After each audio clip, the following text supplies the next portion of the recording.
खुलुमबाय स्टुडियाव दं किलिकां ब्रह्म बिटिआर सरकारा हा हुनि जेंनाखौ लानानै सावरायमेल हाबाफारि लादों।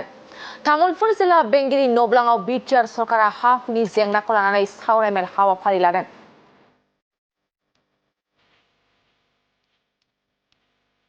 हा हुनि जेंनाखौ लानानै दिनै तामुलपुर जिल्ला बेंगिरि नब्लाङाव दान्दिसे मावख'गिरि आरो समाजनि बिबानाव थानाय बिबानगिरिफोरजों सावरायलायनाय हाबाफारि लादों।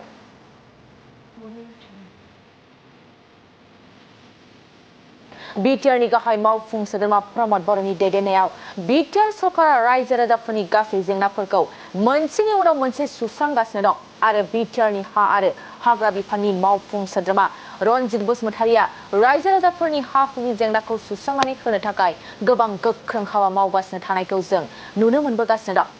थिग बेबादिनो दिनै रायजो राजाफोरनि हा हुनि जेंनाखौ लानानै बिटिआरनि हा आरो हाग्रा बिफाननि मावफुं सोद्रोमा रनजित बसुमतारिनि नुजाथिनायाव तामुलपुर जिल्ला बेंगिरि नब्लाङाव दान्दिसे मावख'गिरि आरो समाजनि बिबानाव थानाय बिबानगिरिफोरजों सावरायमेल लानाय हाबाफारि लानाय जादों।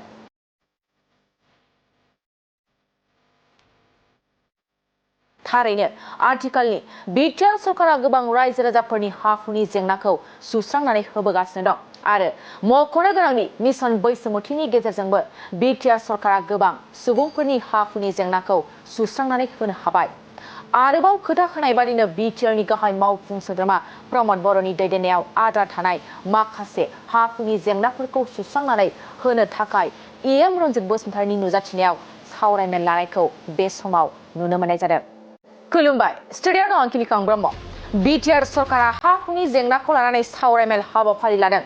तामुलपुर जिल्ला बेंगिरि नब्लाङाव बिटिआर सरकारा हा हुनि जेंनाखौ लानानै सावरायमेल हाबाफारि लादों।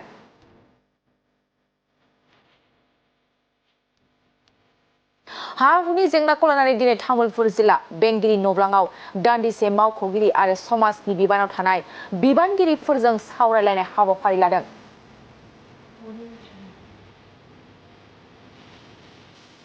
बिटिआरनि गाहाय मावफुं सोद्रोमा प्रमद बर'नि दैदेननायाव बिटिआर सरकारा रायजो राजाफोरनि गासै जेंनाफोरखौ मोनसेनि उनाव मोनसे सुस्रांगासिनो दं आरो बिटिआरनि हा आरो हाग्रा बिफाननि मावफुं सोद्रोमा रनजित बसुमतारिया रायजो राजाफोरनि हा हुनि जेंनाखौ सुस्रांनानै होनो थाखाय गोबां गोख्रों हाबा मावगासिनो थानायखौ जों नुनो मोनबोगासिनो दं।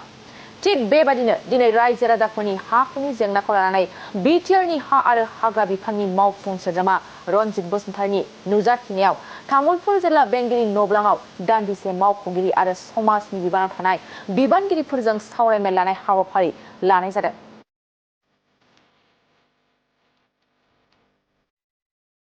थारैनो आथिखालनि बिटिआर सरकारा गोबां रायजो राजाफोरनि हा हुनि जेंनाखौ सुस्रांनानै होबोगासिनो दं आरो मख'नो गोनांदि मिशन बैसोमुथिनि गेजेरजोंबो बिटिआर सरकारा गोबां सुबुंफोरनि हा हुनि जेंनाखौ सुस्रांनानै होनो हाबाय।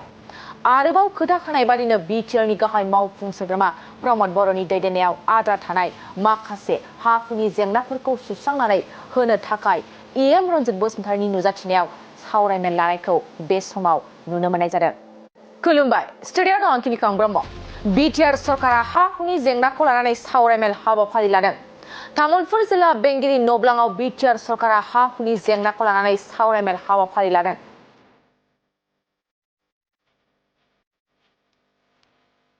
हा हुनि जेंनाखौ लानानै दिनै तामुलपुर जिल्ला बेंगिरि नब्लाङाव दान्दिसे मावख'गिरि आरो समाजनि बिबानाव थानाय बिबानगिरिफोरजों सावरायलायनाय हाबाफारि लादों।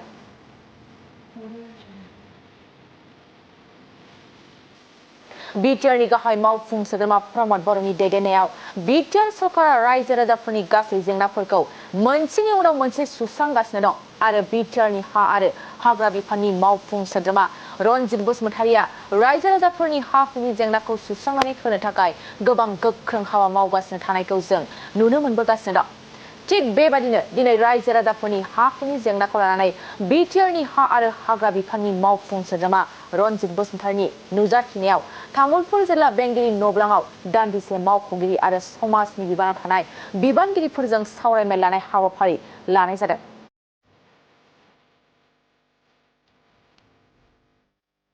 थारैनो आथिखालनि बिटिआर सरकारा गोबां रायजो राजाफोरनि हा हुनि जेंनाखौ सुस्रांनानै होबोगासिनो दं आरो मख'नो गोनांदि मिशन बैसोमुथिनि गेजेरजोंबो बिटिआर सरकारा गोबां सुबुंफोरनि हा-हुनि जेंनाखौ सुस्रांनानै होनो हाबाय।